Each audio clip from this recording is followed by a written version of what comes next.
Hello students, how are you all? Welcome back. Last time हम लोग discuss कर रहे थे सॉल्यूशन चैप्टर में कंसंट्रेशन टर्म्स का हम लोग डिस्कशन कर रहे थे और मैंने आपको बताया था कि कंसंट्रेशन टर्म्स को हम क्या कर रहे हैं, हम टू पार्ट्स के अंदर डिवाइड कर रहे हैं। फर्स्ट हमारे पास में थी टेम्परेचर डिपेंडेंट टर्म्स और सेकंड हमारे पास में क्या थी, temperature independent terms. Temperature dependent term वो थी जिसके अंदर हम वॉल्यूम को इंक्लूड करते हैं और टेम्परेचर इंडिपेंडेंट टर्म्स क्या होती हैं, जिनके अंदर हम मास को इंक्लूड करते हैं, मास जिसके अंदर इन्वॉल्व होता है। तो आज हम इसको वन बाय वन डिटेल में स्टडी करेंगे सभी टाइप की टर्म्स को। सबसे पहले स्टार्ट करते हैं हम टेम्परेचर डिपेंडेंट टर्म्स से। ठीक है, सबसे पहले हम यहाँ पे कौन सी टर्म्स को पढ़ रहे हैं, वो वाली टर्म्स जो कि टेम्परेचर डिपेंडेंट होंगी। ठीक है, तो देखिए टेम्परेचर डिपेंडेंट टर्म्स। सबसे पहले हमने यहाँ पे बात की थी परसेंटेज वॉल्यूम बाय वॉल्यूम की, और इसी के जैसी एक और टर्म हमारे पास क्या होती है, परसेंटेज वेट बाय वॉल्यूम। अब आप एक चीज का ध्यान रखिए यहाँ पे अच्छे से, क्योंकि यहाँ पे वॉल्यूम का यूज हो रहा है, वॉल्यूम इन्वॉल्व है यहाँ पे। तो ये किस टाइप की टर्म है, हमारे पास टेम्परेचर डिपेंडेंट टर्म है। ठीक है, क्योंकि वॉल्यूम इसके अंदर यहाँ पे प्रेजेंट है। एक चीज और ध्यान रखिए, न्यूमरेटर में जो भी प्रेजेंट होता है, जैसे यहाँ वॉल्यूम है, यहाँ पे क्या है, वेट है या मास है, तो न्यूमरेटर के अंदर जो भी इन्वॉल्व होता है वो किसके लिए होता है, सोल्यूट के लिए होता है। यानी न्यूमरेटर में हम बात किसकी कर रहे हैं, सोल्यूट की। और अपॉन में डिनोमिनेटर में ऑलमोस्ट सभी केसेस के अंदर वहां पे यूज होता है सॉल्यूशन का, एक्सेप्ट वन केस। एक केस हमारे पास है जहां पे हम डिनोमिनेटर में सॉल्यूशन की जगह सोलवेंट टर्म का यूज करते हैं। किसके अंदर, आप लोग 11th में स्टडी कर चुके हैं पहले ही, मोलैलिटी में। ठीक है, सिर्फ मोलैलिटी के केस में डिनोमिनेटर में जो लिखा होता है वो किसके लिए होता है, सोलवेंट के लिए। बाकी सभी केसेस में डिनोमिनेटर में जो भी है वो किसके लिए होता है, सॉल्यूशन के लिए होता है। तो इट मींस यहाँ पे देखिए परसेंटेज वॉल्यूम बाय वॉल्यूम का मतलब क्या होता है, वॉल्यूम ऑफ सोल्यूट प्रेजेंट पर लीटर ऑफ सॉल्यूशन। अब वॉल्यूम के टर्म्स में है, आपको ये देखना है यहाँ पे कि कितनी वॉल्यूम सोल्यूट की प्रेजेंट है यहाँ पे पर लीटर ऑफ सॉल्यूशन में। अपॉन में मतलब क्या है, वॉल्यूम ऑफ सॉल्यूशन है। ठीक है, पर लीटर, लीटर मतलब आपको लीटर में वॉल्यूम लेनी है। तो मैं इसको कैसे लिख सकती हूँ, देखिए वॉल्यूम ऑफ सोल्यूट, न्यूमरेटर किसके लिए, सोल्यूट के लिए, divided by volume of solution, किसके लिए है ये, सॉल्यूशन के लिए। और देखिए परसेंटेज भी साथ में है, तो परसेंट का मतलब क्या होता है, मल्टीप्लाई आप क्या लगा देंगे यहाँ पे, 100। सिमिलरली इस टर्म में ऊपर क्या है, चेंज सिर्फ कहां पे है, यहाँ पे W में। W का मतलब यहाँ पे क्या है, वेट यानी कि मास ऑफ द सोल्यूट। तो इसको हम कैसे लिख सकते हैं, मास और वेट ऑफ द सोल्यूट।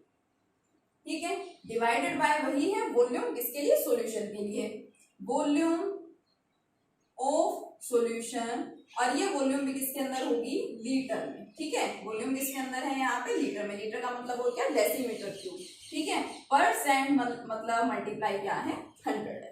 अब देखिए मोस्ट ऑफ द केसेस में क्या होगा, आपसे परसेंटेज वॉल्यूम बाय वॉल्यूम या परसेंटेज वेट बाय वॉल्यूम को फाइंड करवाया जाएगा। लेकिन कई बार ऐसा भी होता है, न्यूमेरिकल्स में आपको गिवन होता है परसेंटेज वॉल्यूम बाय वॉल्यूम कितना है, परसेंटेज वेट बाय वॉल्यूम कितना है। ठीक है, सपोज आपको दे रखा है 50%, तो आपको दे रखा है यहाँ पे। तो इन केसेस के अंदर क्या होता है, आपको जो डिनोमिनेटर है उस टर्म को एज्यूम करना होता है। और क्योंकि परसेंट है, परसेंट का मतलब पर 100, इट मींस अपॉन में आपके पास जो भी प्रेजेंट है उसको आपको 100 क्या करना पड़ता है, लेट करना पड़ता है। तो डिनोमिनेटर में आप 100 को क्या करेंगे, लेट करेंगे। जब हम न्यूमेरिकल्स करेंगे तो इस टाइप की चीजों को हम वहां पे भी इंक्लूड करेंगे, वहां पे आपको और डिटेल में इससे रिलेटेड बताऊंगी। ठीक है, तो फर्स्ट हो गया।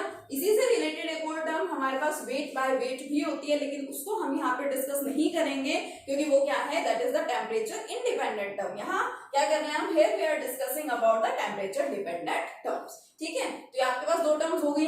नेक्स्ट देखिए हमारे पास में क्या है, next term simple C term है। नेक्स्ट में हमारे पास में molarity, which is represented by capital M। अब मोलैरिटी क्या होती है, it is defined as number of moles of solute, ठीक है, पर litre volume of the solution. Number of moles of solute, कितने मोल्स सोल्यूट के प्रेजेंट है पर लीटर सॉल्यूशन के अंदर, वो क्या है, मोलैरिटी है। कैपिटल M से हम उसको क्या करते हैं, रिप्रेजेंट करते हैं। तो मैं इसको कैसे लिख सकती हूँ, molarity is equal to number of moles of solute upon volume of solution, और ये भी किसके अंदर होगी, लीटर में। इसको देखिए हम ऐसे रिप्रेजेंट कर देते हैं VL, सिंबॉलिक फॉर्म में लिखे तो वॉल्यूम, V का मतलब वॉल्यूम और L का मतलब क्या है, लीटर में है यहाँ पे, ठीक है। नंबर ऑफ मोल्स को आपको पता है स्मॉल n से रिप्रेजेंट करते हैं, और इन जनरल कैपिटल A से हम रिप्रेजेंट करते हैं सोलवेंट को, और कैपिटल B से हम रिप्रेजेंट किसको करते हैं, सोल्यूट को। तो यहाँ पे हम बात कर रहे हैं number of moles of solute, तो हम यहाँ पे क्या करेंगे, NB upon volume of solution in litre है, तो क्या लगा दूं मैं यहाँ पे VL, मतलब volume of the solution in litre. In case आपको यहाँ पे वॉल्यूम किसमें गिवन है, मिलीलीटर में गिवन है, तो आप क्या करेंगे, उसे लीटर में कन्वर्ट करेंगे, जिसके लिए आपको इसके अपॉन में क्या करना पड़ेगा, 1000 करना पड़ेगा, और ये 1000 कहाँ चला जाएगा, ऊपर चला जाएगा, तो ये फॉर्मूला ये भी बन जाएगा NB अपॉन V, अगर आपको मिलीलीटर में गिवन है तो, ठीक है, और मल्टीप्लाई क्या हो जाएगा 1000, अगर आपके पास ये वॉल्यूम किसमें है, मिलीलीटर में है, ठीक है। तो आप इस फॉर्मूले का यूज करते हैं। अब नंबर ऑफ मोल्स तो आपको क्या करने होते हैं, फाइंड करने होते हैं, तो नंबर ऑफ मोल्स फाइंड करने का फॉर्मूला हमारे पास क्या है, नंबर ऑफ मोल्स हमें सोल्यूट के फाइंड करने हैं, तो given mass of solute divided by molar और मोलिकुलर मास ऑफ सोल्यूट, ठीक है। अब देखिए नंबर ऑफ मोल्स आपको कभी भी न्यूमेरिकल में गिवन नहीं होंगे, यहाँ पे इस केस में आपको फाइंड करने पड़ेंगे। तो सपोज आपको दिया जाए कि 5 gram of carbon dioxide is present in, ठीक है, 5 ग्राम कार्बन डाइऑक्साइड प्रेजेंट है, तो ये 5 ग्राम क्या है, आपको मास दे ही तो रखा है सोल्यूट का, so it is the given mass, ठीक है। और मोलर मास मतलब जो आपका कंपाउंड है CO2 कार्बन डाइऑक्साइड, उसका मोलर मास क्या होता है वो आपको यहाँ पे लिखना होगा, ठीक है। गिवन मास को हम लोग रिप्रेजेंट करते हैं किससे, स्मॉल w से, और मोलर मास को हम लोग रिप्रेजेंट करते हैं किससे, कैपिटल M से, और B यहाँ पे मैंने किसके लिए लगाया है, सोल्यूट के लिए। तो अगर मैं इस सभी को क्या करूं, यहाँ पे मोलैरिटी के इस फॉर्मूले में पुट करूं, तो मोलैरिटी क्या आ जाएगी, capital M will be equal to number of moles of solute, मतलब कि given mass upon molar mass, और अपॉन में क्या है, volume of the solution in litre. यहां से क्या आ जाएगी, आपके पास मोलैरिटी आ जाएगी। तो ये भी देखिए हमारे पास में क्या है, टेम्परेचर डिपेंडेंट टर्म है, और देखिए न्यूमरेटर में यहाँ पे क्या आ रहा है, सोल्यूट आ रहा है, ठीक है, सोल्यूट रिगार्डिंग टर्म है, और डिनोमिनेटर में यहाँ पे क्या है, सोल्यूशन की वॉल्यूम की हम यहाँ पे डिनोमिनेटर में बात करते हैं। आया समझ में आपको अच्छे से, तो ये क्या होगी, मोलैरिटी। अब देखिए जैसी मोलैरिटी है इससे थोड़ा बहुत मिलता जुलता, ठीक है, ऑलमोस्ट बोले इससे मिलते जुलते ही हमारे पास एक और टर्म भी है, दैट इज द स्ट्रेंथ।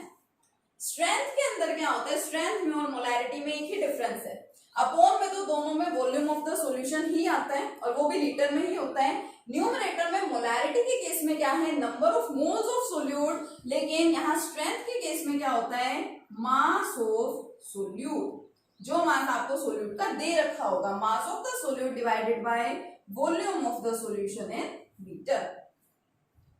आया समझ में, क्या है, मास of the solute divided by volume of the solution in litre, ये क्या होता है, इट इज आवर स्ट्रेंथ, ठीक है। तो थोड़ा बहुत क्या है, मोलैरिटी से ही मिलता जुलता है। और इसके साथ ही यहाँ पे ये भी नोट कीजिएगा, ये जो हम मासेस की बात कर रहे हैं ना, ये मास यहाँ पे किसमें ले रहे हैं, हम ग्राम में ले रहे हैं, ठीक है। तो ये फॉर्मूला आपका किसका मिल गया है, आपको स्ट्रेंथ का फॉर्मूला। अब क्योंकि देखिए स्ट्रेंथ और मोलैरिटी दोनों एक दूसरे से मिलते जुलते ही है, तो नेक्स्ट हम क्या करते हैं, हम सबसे पहले स्ट्रेंथ और मोलैरिटी के बीच में एक रिलेशन होता है, ठीक है, स्ट्रेंथ और मोलैरिटी के बीच में क्या होता है, एक रिलेशन होता है, हम सबसे पहले यहाँ पे उस रिलेशन को स्टडी करते हैं, ठीक है। अब आपको मोलैरिटी अलग से समझ में आ गया है कि मोलैरिटी क्या होती है, और साथ ही में आपको स्ट्रेंथ भी समझ आ गया है, दोनों के बीच में एक रिलेशन भी होता है, आइए उसको देखते हैं। यस, देखिए क्या रिलेशन है दोनों के बीच में, स्ट्रेंथ और मोलैरिटी में। अब हमें मोलैरिटी के बारे में देखिए पता है, ये फॉर्मूला मेंशन है यहाँ पे, molarity is equal to given mass of solute upon molar mass of solute into volume of the solution in litre. साथ ही में हमें स्ट्रेंथ के बारे में भी पता है, strength is mass of the solute in grams. Mass of the solute को कैसे लिखते हैं, WB upon volume of the solution in litre, ठीक है। तो आप देखिए सेम यही बात हम यहाँ पे भी बोल रहे हैं कि मास of the solute upon volume of the solution in litre, यानी इस टर्म को मैं क्या लिख सकती हूँ, इक्वल टू स्ट्रेंथ। एस यहाँ पे क्या रिप्रेजेंट कर रहा है, S is representing strength here, okay, so we will write here S.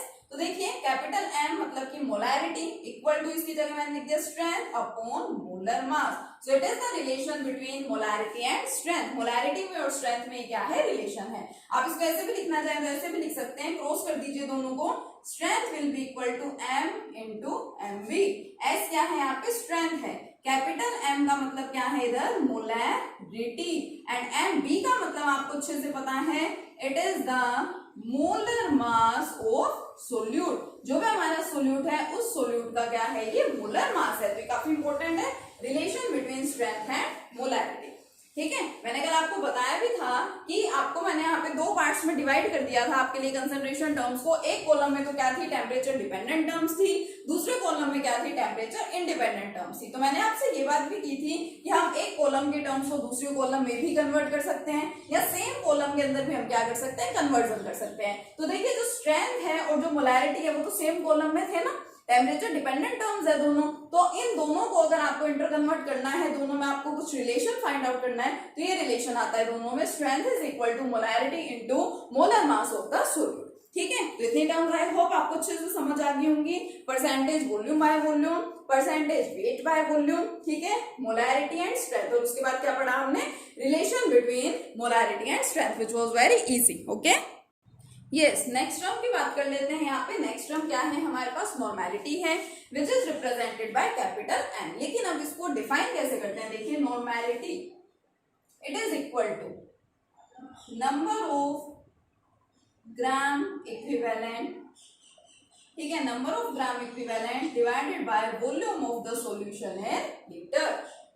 क्या है यहाँ पे देखिए, number of gram equivalent divided by volume of the solution in litre. Volume of the solution तो आपको मिल जाएगी लीटर में। Then what about number of gram equivalent. Number of gram equivalent आप लोग कैसे फाइंड किया करते थे, तो नंबर ऑफ ग्राम इक्विवेलेंट को हम लोग फाइंड करते थे किस तरीके से, it is equal to given mass, और ऊपर वाली टर्म किसके लिए है, याद रखिएगा, सोल्यूट के लिए, given mass of solute divided by its equivalent mass. और इक्विवेलेंट मास को भी हम फाइंड करते थे।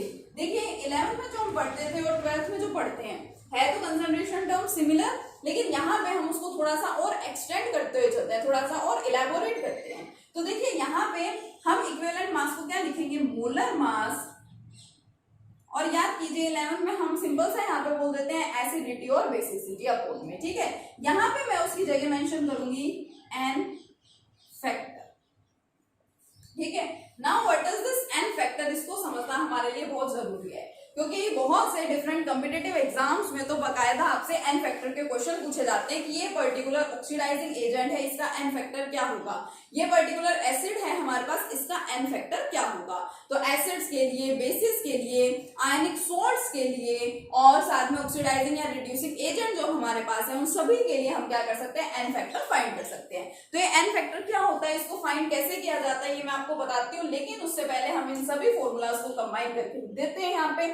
तो हमारी नॉर्मैलिटी क्या आ जाएगी, देखिए normality will be equal to number of gram equivalent. Number of gram equivalent का मतलब क्या है, मैं इसमें लिखूं अगर given mass of solute upon equivalent mass, ये हो गया ग्राम इक्विवेलेंट का मतलब, मल्टीप्लाई क्या था, VL था, ठीक है, volume of the solution in litre. और यहाँ पे मैं क्या करूंगी, अब मैं इक्विवेलेंट मास की भी वैल्यू पुट कर रही हूँ, तो ये क्या बनेगा, देखिए WB अपॉन इक्विवेलेंट मास का मतलब मोलर मास किसका होगा, ये भी ऑब्वियसली सोल्यूट का होगा, molar mass of the solute, ठीक है, और अपॉन में एन फैक्टर, ये एन फैक्टर कहाँ चला जाएगा, ऊपर एन फैक्टर, और यहाँ पे क्या आ गया, volume of the solution in litre. तो ये मेरे पास ओवरऑल किसका फॉर्मूला बन गया यहाँ पे, नॉर्मैलिटी का। ठीक है, तो मैं इसको यहाँ पे लिख रही हूँ, इट इज आवर नॉर्मैलिटी। अब बात करते हैं एन फैक्टर की।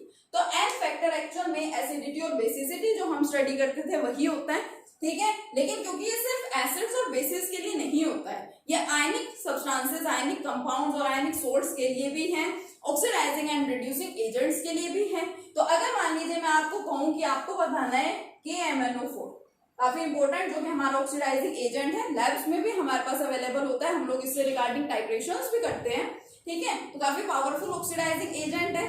अब आपसे ये तो नहीं बोला जा सकता कि we have to find out the acidity of this oxidising agent या basicity of this oxidising agent, क्योंकि एसिडिटी और बेसिसिटी ऑक्सीडाइजिंग या रिड्यूसिंग एजेंट्स के केस में तो हम पढ़ते ही नहीं है। तो यहाँ पे हम एक टर्म मेंशन करते हैं, एक फैक्टर मेंशन करते हैं which is known as the N factor.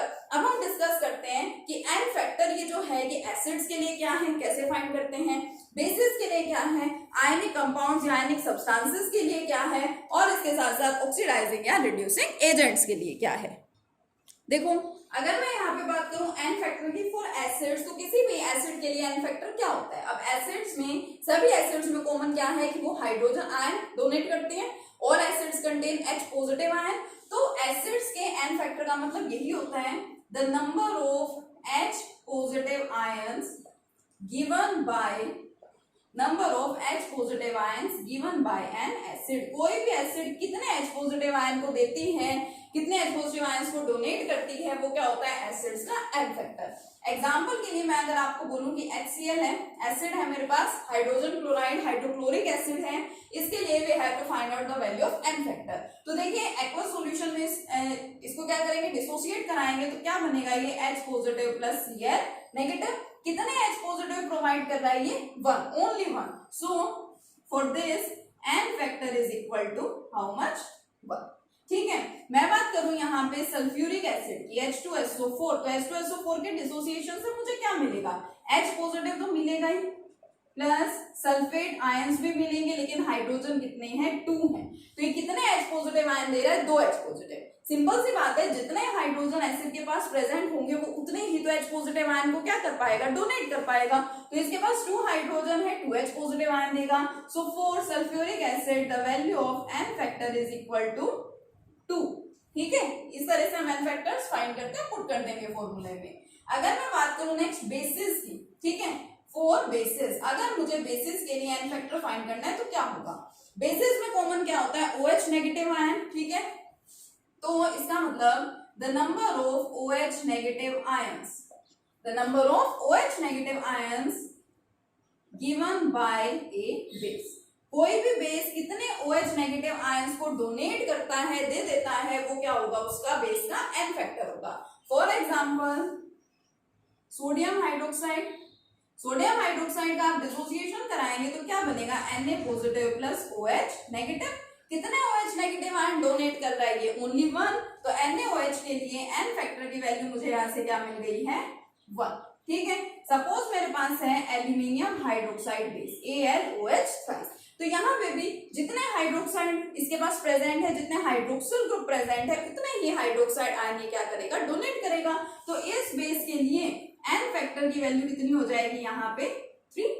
ठीक है, सो इसको देखना चाहे आप देख भी सकते हैं, क्या देगा डिसोसिएशन पे, Al3 positive plus 3 OH group है इसके पास, तो 3 OH नेगेटिव, 3 हाइड्रोक्साइड आयंस दे रहा है, तो इसका एन फैक्टर क्या हो जाएगा, 3 हो जाएगा। ठीक है, तो ये क्या हो गया, एसिड्स के लिए और बेसिस के लिए एन फैक्टर की वैल्यू हो गई। अब एसिड्स के लिए आपने देखा, बेसिस के लिए आपने देखा।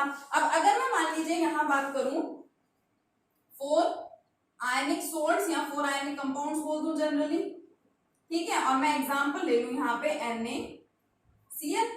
तो देखिए सोडियम क्लोराइड में तो ना तो कोई हाइड्रोजन आयन है, ना कोई OH नेगेटिव आयन है, मतलब ना तो ये कोई एसिड है, ना ही कोई बेस है। तो ऑब्वियसली इसमें H positive OH negative ions present ही नहीं है, तो ये उनको डिसोसिएट भी नहीं करेगा। तो इस केस में हम क्या देखें कि टोटल चार्ज यहाँ पे कितना है, ठीक है, पॉजिटिव या नेगेटिव चार्ज दोनों होंगे तो इक्वली, तभी तो आपका जो कंपाउंड है वो क्या है, ओवरऑल न्यूट्रल है। तो इसको देखिए ये क्या होगा, डिसोसिएशन जब इसका होगा तो किस तरह से आप इसे लिखेंगे, Na positive plus Cl negative. तो total number of positive and negative ions ये जो देता है, मतलब एक ही पॉजिटिव है एक ही नेगेटिव है, दोनों को कंबाइन करके 2 नहीं करना है, जितने पॉजिटिव और नेगेटिव हैं, ठीक है, साइन नहीं लगाते हैं साथ में, क्योंकि एन फैक्टर की वैल्यू तो क्या होगी, पॉजिटिव होगी। एक आयन यहाँ पे है तो इसके लिए एन फैक्टर क्या हो जाएगा, 1।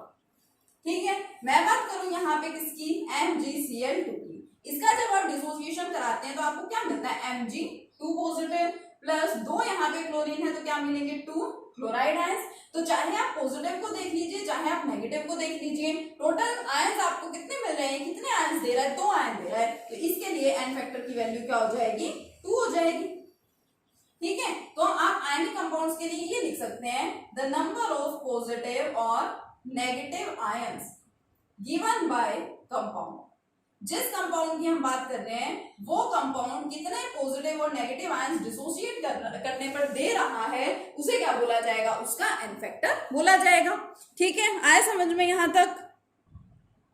चलिए अगर हम बात करें अब एन फैक्टर की फॉर ऑक्सीडाइजिंग और रिड्यूसिंग एजेंट, ठीक है, नेक्स्ट में यहाँ पे क्या ले रही हूँ, ऑक्सीडाइजिंग और रिड्यूसिंग एजेंट्स के लिए।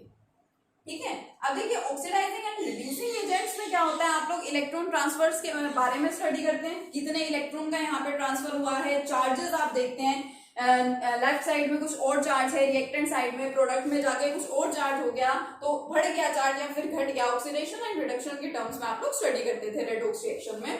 तो मैं एक सिंपल सा एग्जांपल यहाँ पे ले रही हूँ। देखिए हम ऑक्सीडाइजिंग एंड रिड्यूसिंग एजेंट्स के केस में एन फैक्टर को कैसे फाइंड करेंगे, पहले इस चीज को समझे अच्छे से, by the number of electrons transfer, कितने इलेक्ट्रॉन्स का ट्रांसफर हो रहा है। अभी तक जैसे हम यूं देख रहे थे कि कितने H पॉजिटिव आयन वो एसिड दे रही है, वो उसका क्या होगा, एन फैक्टर होगा, कितने OH नेगेटिव आयन वो बेस दे रहा है, वो इसका क्या हो जाएगा, एन फैक्टर हो जाएगा।